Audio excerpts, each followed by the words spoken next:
అప్లికేషన్లు వచ్చినాయి, సిగ్గులేదు మాట్లాడటానికి. నువ్వు ఒక కిల్లు కట్టలేను రేవంత్ రెడ్డి. 11 నెలలు అయిపోయింది, 12 నెలలు అయిపోయింది, ఒక కిల్లు కట్టలేను. నీ లెక్క ప్రకారంగా 5 లక్షలు ఇల్లు ఈ పాటికి కట్టుండాల్సి ఉండే, 80 లక్షల అప్లికేషన్లు వచ్చినాయి. You never talked about it. రెండో ముఖ్యమైనటువంటి ఒక 2 విషయాలు మాట్లాడి నేను పోతలుసుకున్నా.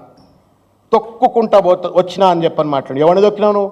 ఉత్తమ్ కుమార్ రెడ్డిని దొక్కినావు, మా పొన్నాల లక్ష్మయ్య గారిని తొక్కినావు, తొక్కే ప్రయత్నం. మా సార్ తొక్కించుకోడు కానీ తిరగబడతాడు కానీ తొక్కే ప్రయత్నం చేసినావు. ఉత్తమ్ కుమార్ రెడ్డిని దొక్కినావు, బట్టి విక్రమార్కని దొక్కినావు, శ్రీధర్ బాబుని దొక్కినావు, దామోదర్ రాజనరసింహని దొక్కినావు, మాది యాష్కిని అయితే అసలుకే దొక్కినావు. వాళ్ళని తొక్కుంటూ వచ్చినావు, వాళ్ళని దొక్కినావు నువ్వు. నేను ఒక్క విషయం చెప్పదలుచుకున్నాను రేవంత్ రెడ్డి గారికి, కాంగ్రెస్ పార్టీ కార్యకర్తలు కూడా దయచేసి వినాలని చెప్పి నేను కోరుతా ఉన్నా. నేను ఏదో తొక్కుంటూ వచ్చినా, నేను ముఖ్యమంత్రి అయినా అని చెప్పని మిడిసిపడతా ఉండు రేవంత్ రెడ్డి గారు, మిడత లెక్క.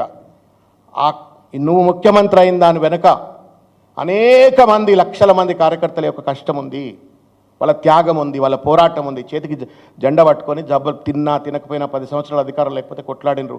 ఆ కొట్లాడిన ఫలితం అధికారంలోకి వస్తే నువ్వేదో పెద్ద కష్టపడి నీ పటేల్గిరితోటి అధికారం వచ్చిందని చెప్పని నీకు నువ్వు జబ్బలు దర్చుకుంటా, ఇర్రబీక్కుంటా కేసీఆర్ గారి పైన చిల్లర మాటలు మాట్లాడితే ఇది న్యాయం కాదు.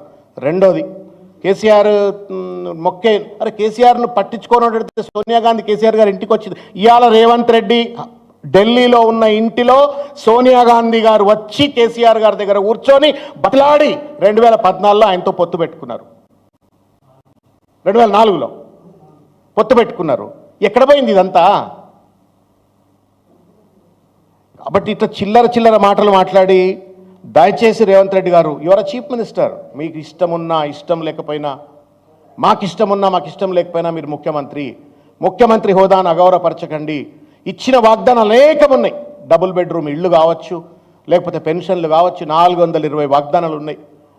6 గ్యారంటీస్ కావచ్చు, BC declaration, SC declaration, ST declaration, women declaration, minority declaration, so many promises you made. బాధ్యతగా నువ్వు పరిపాలన చేసుకో. చేత కాకపోతే దిగిపో. You have no right to continue if you are incompetent. ఇప్పటికీ నీకు ఇన్కాంపిటెన్సే చూపెట్టినావు.